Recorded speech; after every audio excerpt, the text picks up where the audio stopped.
ഏകദേശം നമ്മുടെ ഓണത്തിനെ പോലൊക്കെ തന്നെയാണ് നമ്മുടെ തമിഴ്നാട്ടിലെ ഈ പൊങ്കൽ ആഘോഷം. എനിക്ക് ഫസ്റ്റ് ടൈമാണ് എക്സ്പീരിയൻസ് ചെയ്യുന്നത്. പക്ഷേ എനിക്ക് ശരിക്കും ഇഷ്ടപ്പെട്ട്. എല്ലാ റിലേറ്റീവ്സും വന്നതിന് ഇതിൻ്റെ രണ്ടാമത്തെ നാത്തൂനും ഫാമിലിയാണ്. അവരെല്ലാവരും വന്നിട്ടുണ്ടായിരുന്നു.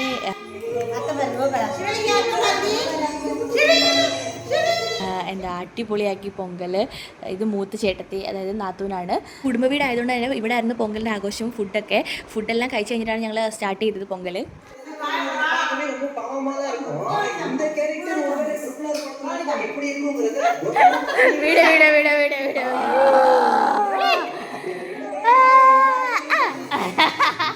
രാവിലെ തന്നെ അത്ത കോലമെല്ലാം സെറ്റാക്കി. പിന്നെ ഉച്ചയ്ക്കാണ് നമ്മൾ പൊങ്കൽ ഇടാൻ തുടങ്ങിയത്. ഇവിടെ അത്തയാണ് എല്ലാം ചെയ്തു തുടങ്ങിയത്. നമ്മുടെ പിള്ളേരെയൊക്കെ വെക്കും. അതായത് പിള്ളേരെന്ന് വെച്ചാൽ ഇവിടെ ഗണപതി ഭഗവാനാണ്. ഗണപതി ഭഗവാനൊക്കെ സങ്കല്പിച്ച് വെക്കും. എന്നിട്ട് പഴം, ബാക്കി നമ്മുടെ പൊങ്കാല ഇടുന്ന പോലെ തന്നെ അതിന് ചൂല് വെച്ചിട്ട് കത്തിക്കും. അതെന്തോ ഐശ്വര്യം വരാനാണ്, അങ്ങനെയൊക്കെ പറയും. ഭയങ്കര ഡിഫറെൻ്റ് ആയിരുന്നു എല്ലാ പൂജകളും ചെയ്ത്. ആ സമയം കൊണ്ട് ദിവാകരനും അത് മൂത്ത ചേട്ടത്തിയുടെ മോനും മാമനും കൂടിയിട്ട് പൊങ്കാല ഇടാൻ വേണ്ടിയിട്ട് ഒരു അമ്പലത്തിൽ പോയി. ഇവിടെ അടുത്തൊരു നമ്മുടെ കുലദൈവത്തിൻ്റെ അമ്പലമുണ്ട്, അവിടെ പോയി. ആ സമയം കൊണ്ട് നമ്മൾ വീട്ടിൽ പൊങ്കലിടും. അങ്ങനെയാണ് ഇവിടുത്തെ ആചാരം. സോ പൊങ്കാലയൊക്കെ ഇട്ട് കഴിഞ്ഞപ്പോഴത്തേക്ക് അവർ വന്ന് കഴിഞ്ഞിട്ട് അതുവരെയ്ക്കും ഞങ്ങൾ വെയിറ്റ് ചെയ്ത് പൊങ്കാലയൊക്കെ ഇറക്കിയിട്ട്. പൊങ്കാലെന്ന് വെച്ചാൽ വെള്ളച്ചോറ് മാത്രമേ എടുത്തുള്ളൂ. മറ്റേ ശർക്കര ഇടാത്ത പൊങ്കലാണ് ഇവിടെ ഉണ്ടാക്കുന്നത്. അത് കഴിഞ്ഞിട്ട് അവർ വന്നപ്പോഴത്തേക്ക് കുറച്ച് ലേറ്റായി. അതുവരെയ്ക്ക് ശിവലികയോട് കുറച്ച് കളിച്ചുകൊണ്ടിരുന്നു എല്ലാവരും. ശിവലികയായിരുന്നു സ്റ്റാർ, ബിക്കോസ് അവളുടെ ഫസ്റ്റ് പൊങ്കലായിരുന്നു.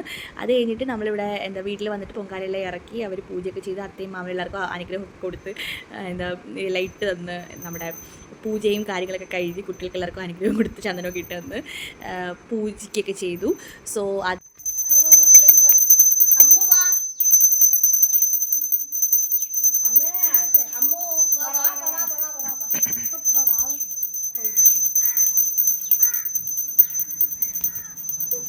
അമ്പലത്തിൽ നിന്ന് കൊണ്ടുവന്ന പൊങ്കൽ ഇന്ന് മാട്ടുപൊങ്കലായതുകൊണ്ട് ശർക്കര പായസം അല്ല, സാധാരണ വെള്ളച്ചോറ് മാത്രമേ ഉള്ളൂ. ഇത് രാത്രി നമ്മൾ കഴിച്ച് പ്രസാദമായിട്ട്. ഇതെല്ലാം യൂട്യൂബിൽ വരും.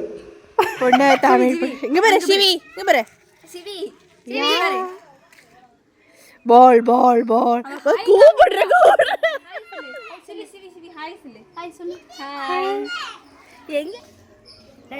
சேர்த்து போட்டோ எடுங்க. இவன் சொல்ற மாதிரி 2 குரங்கு சேர்த்து போட்டோ எடுங்க. அப்படி അതിൻ്റെ കൂടെ അവിടെ വെച്ചേക്കുന്നതെന്ന് എനിക്ക് കിട്ടിയ സാരി, ബാലറ്റിന് മുണ്ട്, മോൾക്ക് ഡ്രസ്സ്, കുറച്ച് പൈസ, അങ്ങനെയൊക്കെ കുറേ ഫ്രൂട്ട്സ്, അങ്ങനെയൊക്കെ എല്ലാം വന്നിട്ടുണ്ടായിരുന്നു. എനിക്ക് ചേടത്തി കൊണ്ടുവന്നതാണ്. സോ എനിക്ക് ആ റിച്വൽസൊക്കെ ഭയങ്കരമായിട്ട് ഇഷ്ടപ്പെട്ടു. അതിൻ്റെ ക്ലിപ്പ് ഞാൻ ഫൈനലായിട്ട് ആഡ് ചെയ്തിട്ടുണ്ട്. പിന്നെ കുട്ടികളായിട്ടൊക്കെ കുറേ നേരം കളിച്ച് അടിപൊളിയായിരുന്നു. കുട്ടികൾ വന്നതാണ് എനിക്ക് ഏറ്റവും കൂടുതൽ സന്തോഷമായത്. ഭയമാർക്ക് പ്രണവ്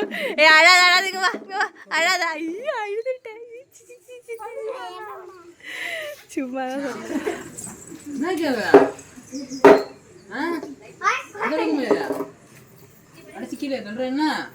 വീട്ടിലെ പൂജ കഴിഞ്ഞ് അത് കഴിഞ്ഞ് പുറവിൽ താമസിക്കുന്ന ചേട്ടൻ്റെ വീട്ടിൽ പോയി. അവിടെ കുരങ്ങ് വന്നിട്ടുണ്ടായിരുന്നു. ഭയങ്കരമായിട്ട് സന്തോഷമായി. ഐശ്വര്യം വന്നതല്ലേ പറഞ്ഞു നമ്മൾ. ആഞ്ജനേയ ഭഗവാൻ വന്നതൊക്കെ പറഞ്ഞിട്ട് ഭയങ്കര രസമായിരുന്നു. അതങ്ങനെ വിടമാട്ടേ ഇത് പോട്ടതുക്ക് അപ്പ അവിടെ അക്ക പൂജയൊക്കെ ചെയ്യുന്നുണ്ടായിരുന്നു. അവിടെ കുറേ നേരം നിന്ന് കുട്ടികളെല്ലാവരും അവിടെ പടയ്ക്കുന്നത് വെച്ചാൽ അവിടെ ഈ നമ്മൾ പ്രസാദം പൂജിക്കുന്നതിനെ പടയ്ക്കുന്നതെന്ന് പറയുന്നത് ഈ നാട്ടിൽ. സോ അതെല്ലാം പടച്ചൊക്കെ കഴിഞ്ഞിട്ട് ഞങ്ങൾ പൊങ്കലോ എന്നൊക്കെ പറഞ്ഞിട്ട് ഇവിടുത്തെ ആചാരമാണ്.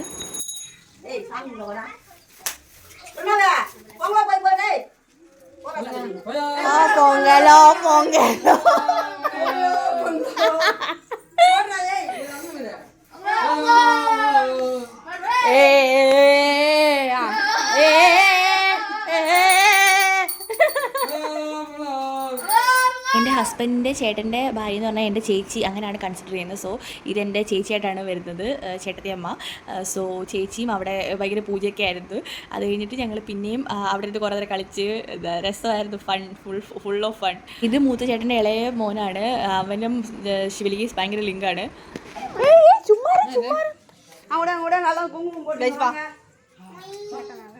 நல்லா இப்போ நான் என்னது நான் ரொம்ப மொக்கையாக தான் இருக்கேன். என்ன சொல்கிறீ? சிவ மாத்திரம் நல்லா இருக்கேன். அவரோட ட்ரெஸ்ஸு கொள்ளலாம். வாடா வாடா வாடா வாடா. அது விட மாட்டேக்கா, விட மாட்டேன்.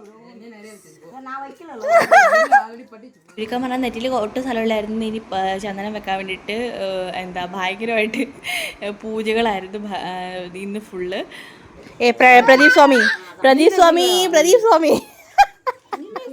അത് കഴിഞ്ഞാൽ അന്ന് ഫുള്ള് രാത്രി മുഴുവൻ ചീട്ടുകളി, രാത്രി മുഴുവൻ ഉറങ്ങിയിട്ടേ ഇല്ല. ഞങ്ങൾ അടിച്ച് പൊളിച്ച് കളിയായിരുന്നു. ചീട്ടുകളി, പിള്ളേരുമായിട്ട് ബഹളം, സൂപ്പറായിരുന്നു. ഏനോ ജോയിൻറ്റ് ഫാമിലി കല്യാണം കഴിക്കുന്നതിൻ്റെ ഒരു ഏറ്റവും കൂടുതലുള്ള ബെനിഫിറ്റ് ഇതാണ്. സന്തോഷമായിട്ട് എല്ലാവരുമായിട്ട് അടിച്ച് പൊളിച്ചിരിക്കാം. സോ രാത്രി ഫുള്ള് ചീട്ടുകളി, യൂനോ, എല്ലാവരും നന്നായിട്ട് എൻജോയ് ചെയ്ത്. അത് കഴിഞ്ഞിട്ട് അടുത്ത ദിവസം എല്ലാവരും പോകാൻ വേണ്ടിയിട്ട് ഒരുങ്ങി. അതാണ് വിഷമമായത്. പിന്നെ ശിവലികയായിട്ട് കുറച്ച് നേരം കളിച്ചുകൊണ്ടൊക്കെ ഇരുന്ന് അവൾ അത്ത എന്തൊക്കെയോ സംസാരിക്കുന്നുണ്ടായിരുന്നു. അവളുമായിട്ട് തമിഴൊക്കെ പഠിപ്പിക്കുന്നുണ്ടായിരുന്നു. ബിക്കോസ് എൻ്റെ തമിഴ് നോളജ് 0 നോളജാണ്. അത്രയൊന്നും അറിയത്തില്ല പഠിപ്പിച്ചു കൊടുക്കാൻ വേണ്ടിയിട്ട്. സോ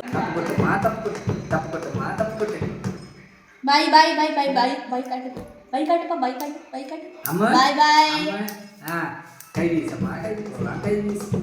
ഇളയ നാത്തൂന് ഭർത്താവിന് പെങ്ങന്മാരില്ല. സോ എന്നെ അണ്ണൻ്റെ പെങ്ങളായിട്ട് കൺസിഡർ ചെയ്തിട്ട് ഇവിടെ പൊങ്കൽ വരച്ചെന്ന് പറഞ്ഞൊരു ആചാരമുണ്ട്. ഇവിടുത്തെ വെച്ചാൽ പെങ്ങന്മാർക്ക് വേണ്ടിയിട്ട് ആങ്ങളമാർ പൈസ കൊടുക്കും പൊങ്കലിന് വേണ്ടിയിട്ട്. സോ അണ്ണൻ എനിക്ക് വേണ്ടിയിട്ട് പൈസ, ഡ്രസ്സ് എല്ലാം എടുത്തുകൊണ്ട് വന്നത്. അതെനിക്ക് ഭയങ്കരമായിട്ട് ഹാപ്പിയായി.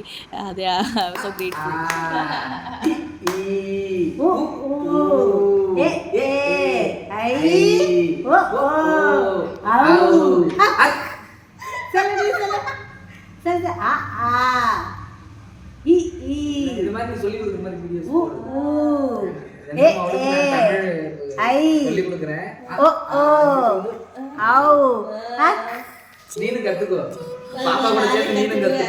இது தெரியாதா?